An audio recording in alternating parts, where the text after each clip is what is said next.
You would think that character creation was as easy as putting together your Sims, but yeah, we are sadly mistaken.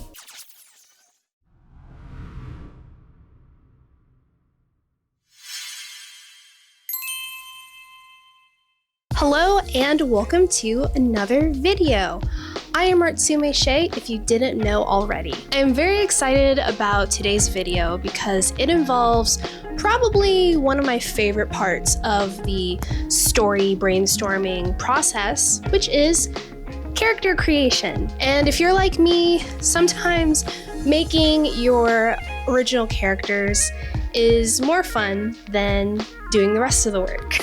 But if you are motivated to make really well thought out, well-rounded characters for your stories, then this is definitely the video for you. In today's video, I will be walking through very helpful character building steps that I often use when I'm making my characters. And this is not just for webcomics. This is helpful if you are a writer, if you're making characters for some of your role-playing games, if you do game design, screenwriting. This is just an overall way that you can really brainstorm the details of the characters in any medium that you choose. But before we get started on that, I'd like to introduce myself. Like I mentioned, I am Artsume Shea.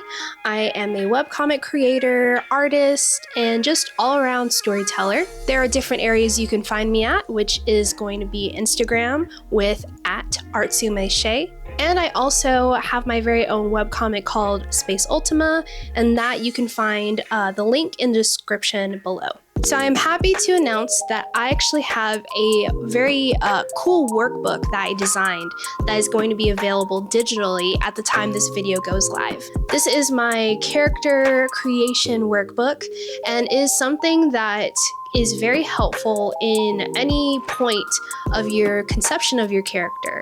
These are different elements of the process that I've used in like various parts that I've just kind of collected everything into one space, so that way it's easier for you whenever you're referencing back as you are working on your different mediums. So as I mentioned before, it is going to be available digitally. It is compatible with both the Procreate app and also GoodNotes. And the booklet actually has space for about 5 characters. So that's 5 characters from your story, from what you are creating, that you have space to work on these prompts with. So I'll give more information about that at the end, but overall, this video can easily just serve as your help through this process of brainstorming your characters. So that's something that will be available for you digitally. That way you have everything I talk about in this video all in one spot. All right, so let's go ahead and start from the top. All right, so the very first step, which honestly is just kind of a given when you have that spark of creativity, is a space to do mind dumping. So mind dumping really takes forms in many areas. You know, you're driving in your car and you get an idea for something, or you're in the shower. Honestly, it can come from any form, any place. And usually when those ideas come to mind, I will typically jot them down in my notes app. I remember when I was in that kind of like early inspiration phase of my webcomic, I would get different sparks of inspiration and ideas from different places, whether it was like me watching a TV show or even aspects of my real life. So regardless of what that idea is, that spark of creativity, then it's really good to kind of collect those all into one place. So that's where that mind dump area comes into play. And it also kind of becomes like a diary in a way. It's this area where it doesn't have to be pretty, it doesn't have to make sense. It could honestly just be like a word map of some kind. And it's cool to look back on that and think to yourself, wow, like these ideas have just evolved and took a different path than maybe the initial path I thought of. So that's another fun thing about your mind dump space, is that it's an area you can look back on, but it's really cool to know it's that spark of an idea. So the next part I like to get into is the vision board space. Now this vision board typically is done digitally. A lot of artists, myself included, we will just kind of take that time to go into Pinterest and just make boards of so many things. So that's why you really want to visualize your character's vibe, the look and feel of that character, because you don't quite know yet how it's going to take shape or take form. You just have all these ideas in your mind, so you just want to take all of those thoughts that you kind of visualize and use other images to put those together. Now, vision board can be sketches as well. Of course, if you're an artist, that's something that kind of comes naturally. So as you can see on the screen here, my display shows some pictures that just kind of started to collect in my mind, and these things were parts of Sophie's journey, part of, Sophie's identity. There were even some images that represent aspects of her that, once again, I didn't quite know how these things were going to take shape just yet. So I put these pictures together in a nice collage to start that wave of inspiration. Inspiration, we're not quite there yet with your character. We're kind of helping develop the roots, I guess you can say, of the character. I like this space because I've given 2 prompts, and the first prompt is what inspires your original character, or your OC. But yeah, what characters inspire the character that you are creating at this point? And what are some of those traits, aspects of their journey, etc.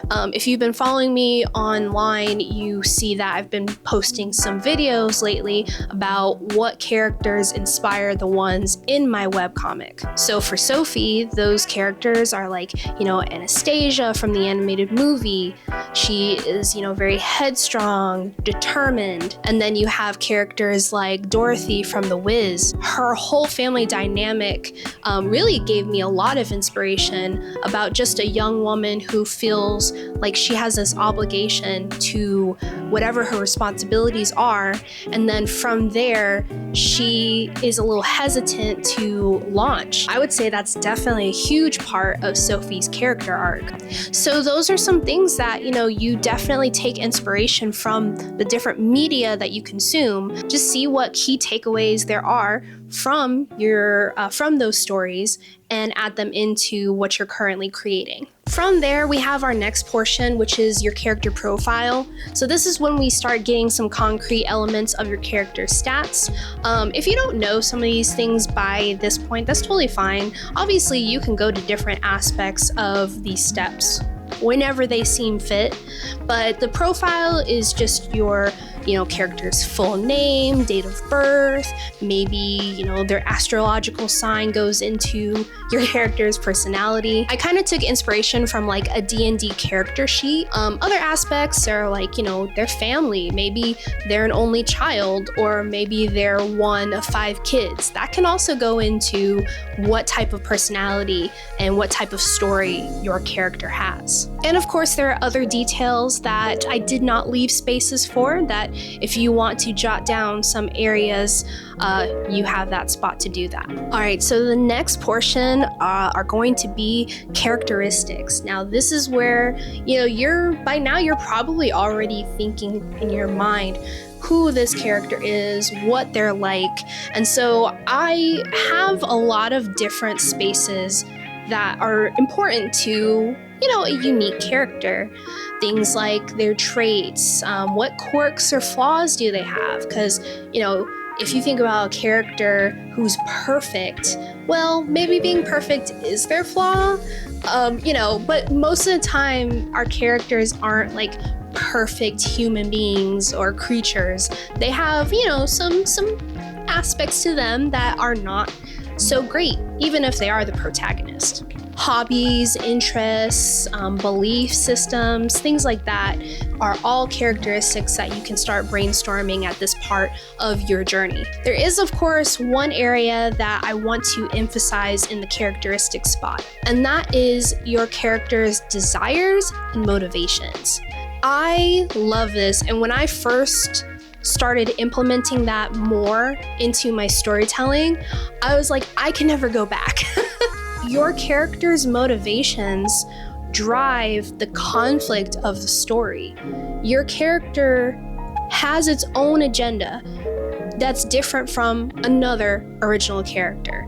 And if they're, like, for example, on the same team, but they have completely different motivations, that's gonna add conflict, and that's gonna be even better to watch or read. So for example, with Sophie, her desire is for something more. You know, she is someone who, you know, feels like they're a little behind in life, and because of that, they aspire for something great, even if they don't know what that is. But at the same time, her motivations, especially at the moment, is to care for her grandmother, to care for her family, to grind and work to get money to support her family. So even in herself, you know, her desires and motivations kind of don't, you know, kind of go in two separate paths, I guess you can say. So just knowing that, I think, gives the why and the meaning behind some of your character's actions. This next portion is going to be your backstory. So your character has had a journey before the audience, the reader, before we meet them.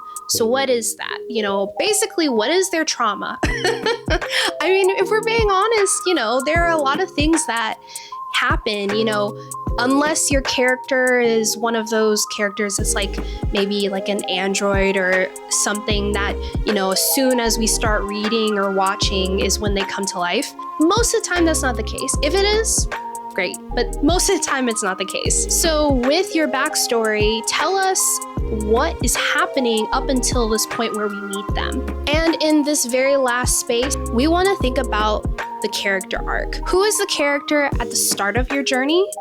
And who is the character at the end? Maybe you have a whole series ahead of you. But in terms of like the story that you're telling right now, who do they start as and who do they end as? You know, think about your favorite movie, think about your favorite book. The character starts one way and ends another. That is called character development. It's important to know that this early on. That will help you aim your plot, your conflict, all of those important things. It will help you have a forward trajectory. They're gonna learn a lesson. They're going to become less harsh. Think about, you know, Last of Us, Mandalorian, all of those things. You have this guy who is so set in his ways. He's a lone survivor type thing.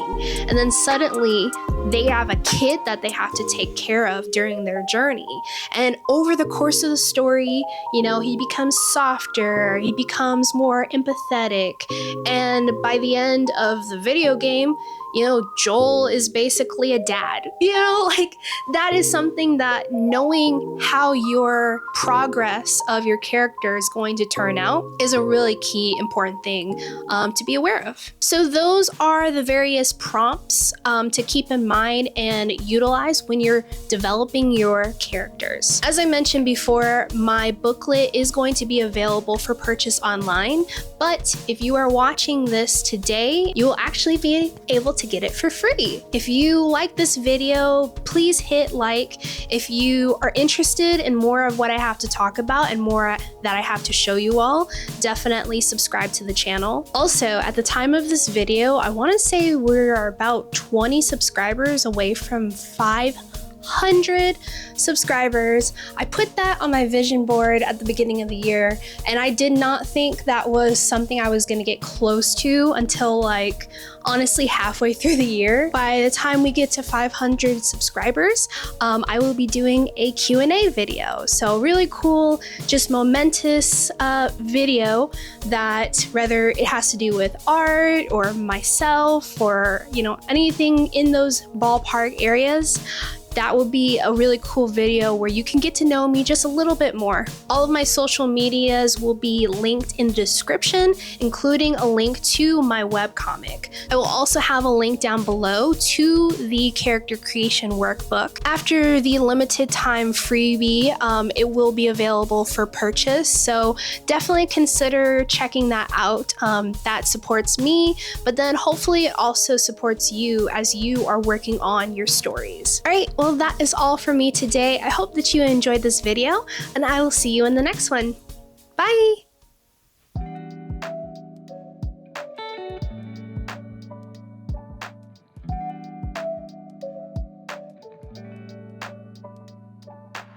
I really wish I had like something like long that I could stick this to.